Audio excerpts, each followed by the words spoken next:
আসসালামু আলাইকুম। আজকে মূলত আমরা কোল্ড ড্রিঙ্কস বা মিষ্টি খাবার নিয়ে কথা বলবো। আমরা যখন এই মিষ্টি খাবার বা কোল্ড ড্রিঙ্কস গ্রহণ করি তখন অনেকখানি সুগার আমাদের রক্তে চলে আসে এবং এই সময়টিতে সুগারের একটা স্পাইক হয়। অ্যাকচুয়ালি এত সুগার তো ব্লাডের দরকার নেই, তো তখন ব্লাডে প্রচুর পরিমাণে সুগার থাকার কারণে আমাদের বিভিন্ন অর্গান ক্ষতিগ্রস্ত হতে থাকবে। তখন আমাদের বডি একটি বিকল্প ব্যবস্থা নেয়, সেটি হচ্ছে ইনসুলিন রিলিজ করে। আর এই ইনসুলিনের কাজই হচ্ছে গ্লুকোজকে ইউটিলাইজ করা। আর তখন এই ইনসুলিন এই গ্লুকোজকে রক্ত থেকে মাসলে পাঠিয়ে দেয়। তখন আমাদের ব্লাডের নর্মাল লেন্থ ফিরে আসে। তবে মাসেলের তো এত গ্লুকোজের প্রয়োজন নেই।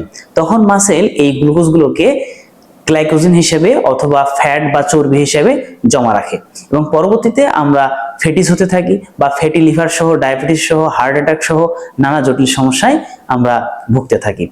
এছাড়াও সম্প্রতি গবেষণা বলছে এই আর্টিফিশিয়াল মিষ্টি বা কোল্ড ড্রিঙ্কস বা মিষ্টি খাবার খাওয়ার কারণে দিন দিন আমাদের ডায়াবেটিস সহ নানা জটিল রোগের সমস্যা বেড়েই যাচ্ছে।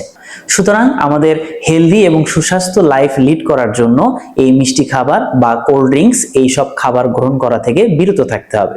সবাই ভালো থাকি, সুস্থ থাকি। Thank you so much.